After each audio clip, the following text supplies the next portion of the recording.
Assalamualaikum warahmatullahi wabarakatuh. Jadi di sini saya akan menjelaskan tentang penjajahan Jepang.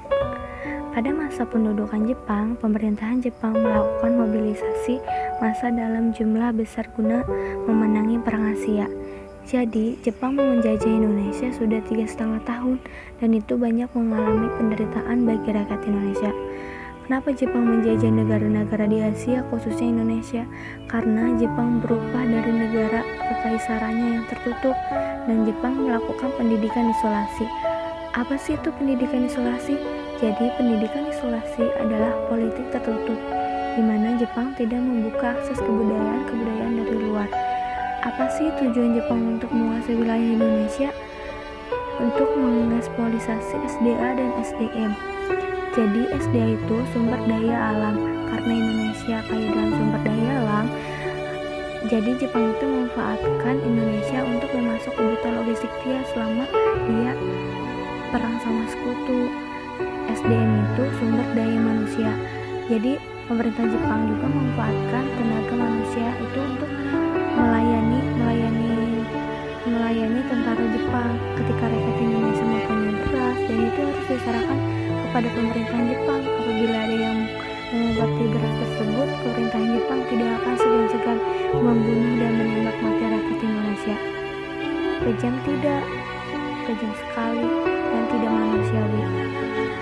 Jadi selama Indonesia dijajah oleh Jepang itu ada yang namanya kerja romusa. Jadi kerja romusa itu sama aja dengan kerja rodi yang di Belanda, cuman lebih kejaman kerja romusa karena bangsa Indonesia diperlakukan tidak manusiawi sehingga banyak yang menolak jadi romusa. Akhirnya Jepang pun menggunakan cara paksa. Mereka dipekerjakan di lingkungan terbuka, di lingkungan pembangunan kubu-kubu pertahanan, jalan raya, dan lapangan udara.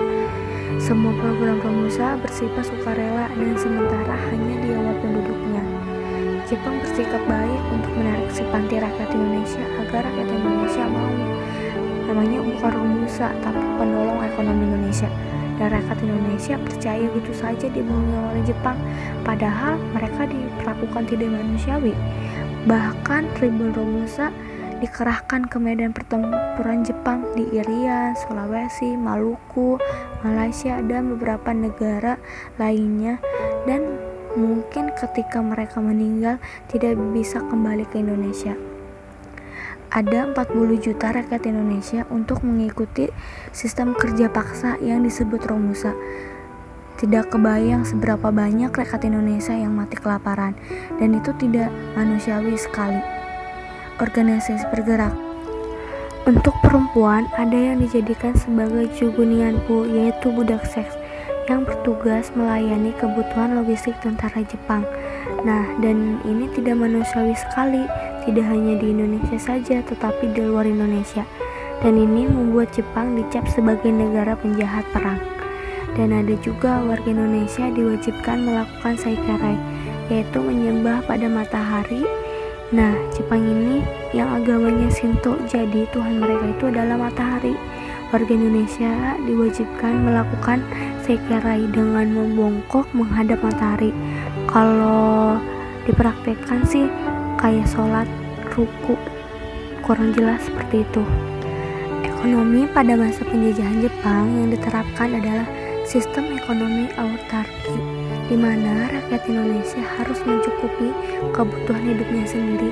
Contohnya, ada suatu wilayah mereka harus mencukupi kebutuhan mereka sendiri, mau pangan, sangan, papan.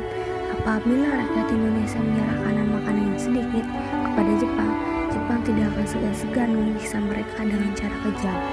Dan Indonesia dijadikan sebagai wilayah yang memasok kebutuhan Jepang. Karena Indonesia kaya dalam sumber daya alam, pemerintahan Jepang memanfaatkan sumber daya alam dari Indonesia untuk memenuhi kebutuhan dia selama pertempuran di medan perang. Dan dihapuskannya Organisasi Pergerakan Nasional. Organisasi Pergerakan Nasional muncul pada tahun 1908 sampai 1930. Pada saat itu Jepang menduduki Indonesia dan Jepang menghapuskan semua organisasi tersebut karena bagi Jepang itu merugikan. Semua organisasi tidak diperbolehkan oleh Jepang kecuali Majelis Islam Al-A'la Indonesia yang disebut MAI. karena MAI hanya majelis pengajian dan tidak akan merugikan bagi Jepang. Dan MAI ini digantikan oleh organisasi politik yang sebutannya dengan Masyumi, dan Masyumi digantikan oleh organisasi militer karena bagi Jepang organisasi militer lebih menguntungkan dibandingkan organisasi politik. Untuk mendukung pemerintahan militer dan menyokong kekuatan Jepang dalam Perang Pasifik, setelah Jepang membuat gerakan 3A yang dibentuk oleh militer Jepang yang gagal untuk menarik simpati rakyat Indonesia. Dan pada tahun 1943, gerakan yang mempopulerkan slogan yaitu Nippon Jaya Asia, Nippon Pelindung Asia, dan Nippon Pemimpin Asia.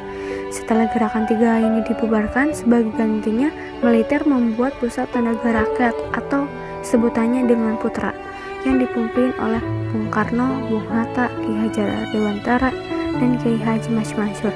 Dan gerakan ini dimanfaatkan untuk menunjukkan rasa nasionalisme dan semangat untuk kemerdekaan Indonesia. Nah, sebagai penutup, Jepang berhenti menjajah Indonesia tanggal 14 Agustus 1945. Kenapa bisa berhenti menjajah Indonesia? Karena Jepang kalah perang dengan sekutu. 2 kota Jepang telah dibom atom oleh Amerika Serikat. Nah, itu materi tentang penjajahan Jepang. Apabila ada yang gak ngerti dalam menjelaskannya, mohon dimaafkan. Sekian dan terima kasih. Assalamualaikum warahmatullahi wabarakatuh.